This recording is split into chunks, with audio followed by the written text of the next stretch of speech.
It is only too easy to make suggestions and later try to escape the consequences of what we say. Jawaharlal Nehru. The person who talks most of his own virtue is often the least virtuous. Great causes and little men go ill together. Our chief defect is that we are more given to talking about things than to doing them. Action itself, so long as I am convinced that it is right action, gives me satisfaction. Jawaharlal Nehru. To be in good moral condition requires at least as much training as to be in good physical condition. The man who has gotten everything he wants is all in favor of peace and order. The person who runs away exposes himself to that very danger more than a person who sits quietly. Jawaharlal Nehru. Jawaharlal Nehru was an Indian revolutionary and the first Prime Minister of independent India.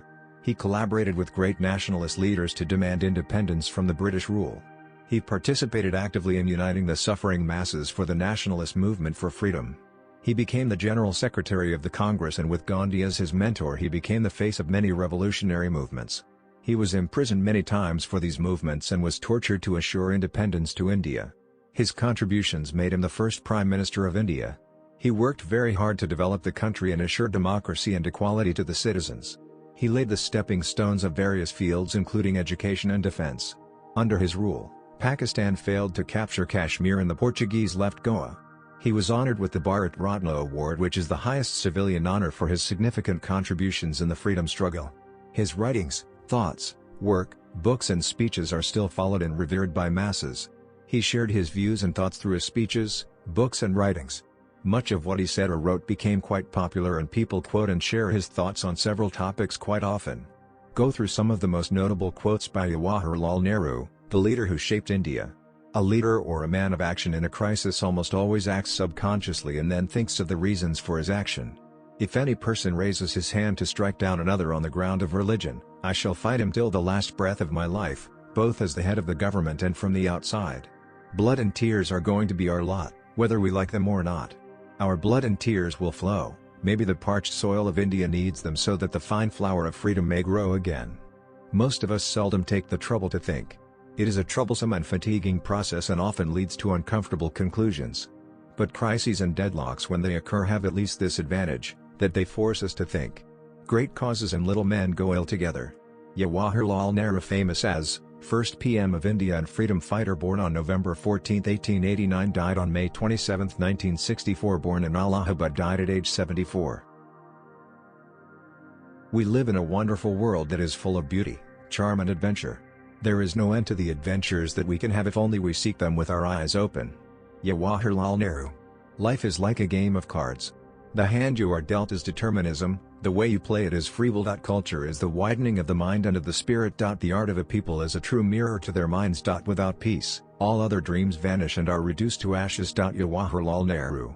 The policy of being too cautious is the greatest risk of all. Failure comes only when we forget our ideals and objectives and principles. Socialism is not only a way of life, but a certain scientific approach to social and economic problems. What we really are matters more than what other people think of us. I have become a queer mixture of the East and the West, out of place everywhere, at home nowhere. Crises and deadlocks when they occur have at least this advantage, that they force us to think. Jawaharlal Nehru. A leader or a man of action in a crisis almost always acts subconsciously and then thinks of the reasons for his action. It is the habit of every aggressor nation to claim that it is acting on the defensive. Loyal and efficient work in a great cause, even though it may not be immediately recognized, ultimately bears fruit. A theory must be tempered with reality. Every little thing counts in a crisis. The forces in a capitalist society, if left unchecked, tend to make the rich richer and the poor poorer. The purely agitational attitude is not good enough for a detailed consideration of a subject. Jawaharlal Nehru.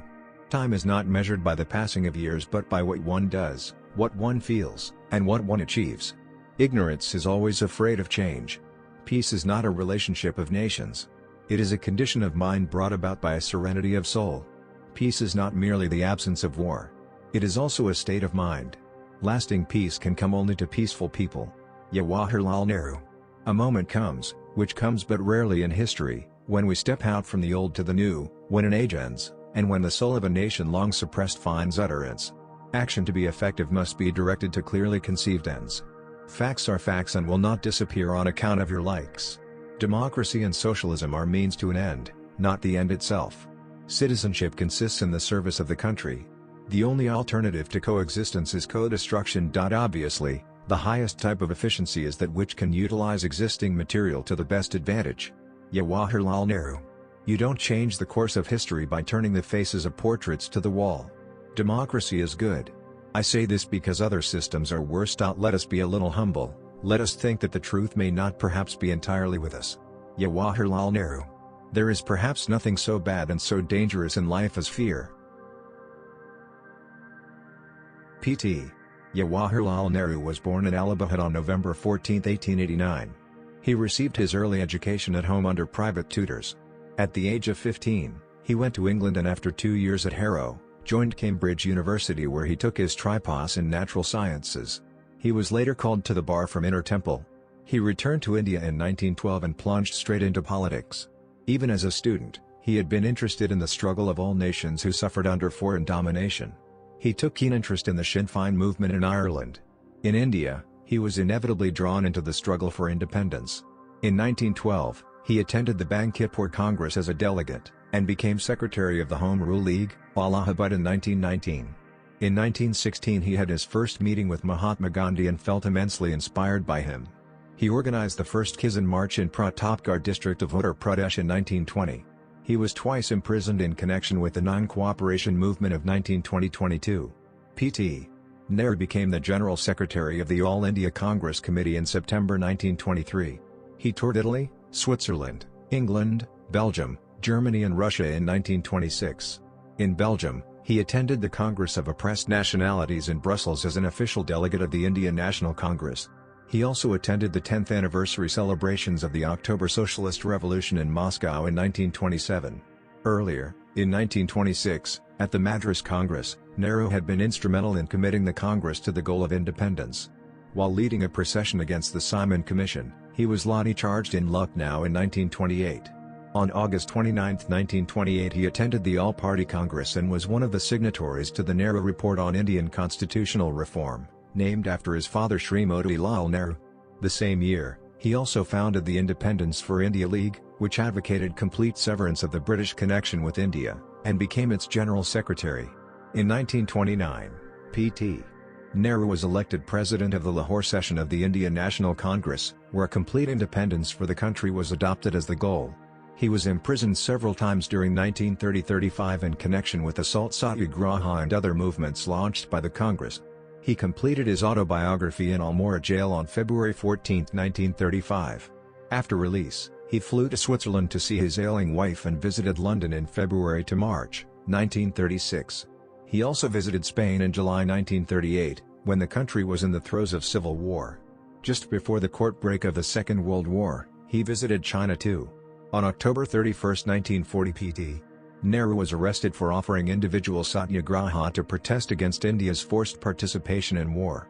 He was released along with the other leaders in December 1941. On August 7, 1942 Pt. Nehru moved the historic Quit India resolution at the AICC session in Bombay. On August 8, 1942 he was arrested along with other leaders and taken to Ahmednagar Fort. This was his longest and also his last detention. In all he suffered imprisonment 9 times. After his release in January 1945 he organized legal defense for those officers and men of the INA charged with treason. In March 1946, Pt. Nehru toured Southeast Asia.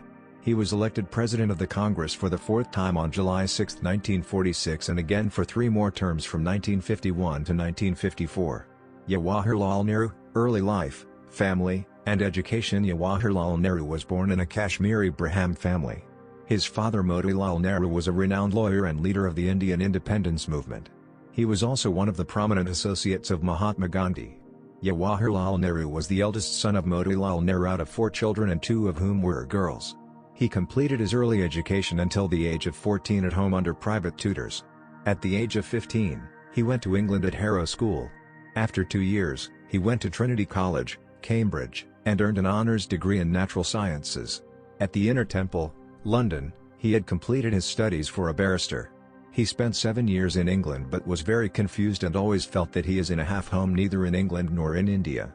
And so, he had written I have become a queer mixture of East and West, out of place everywhere, at home nowhere. He came back to India in around 1912. He had an interest in the struggle of all nations who suffered under foreign domination.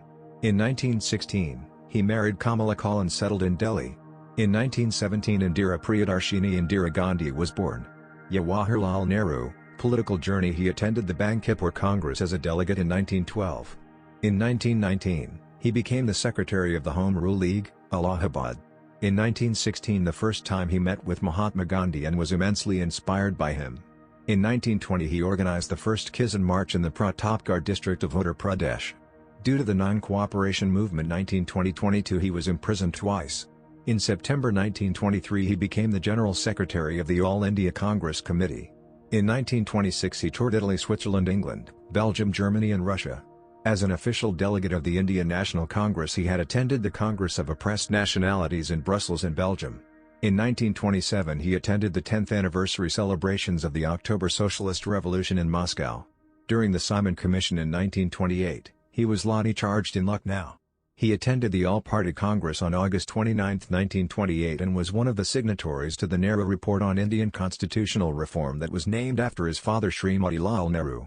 In 1928, he founded the Independence for India League and became its General Secretary. He was elected the President of the Lahore session of the Indian National Congress in 1929.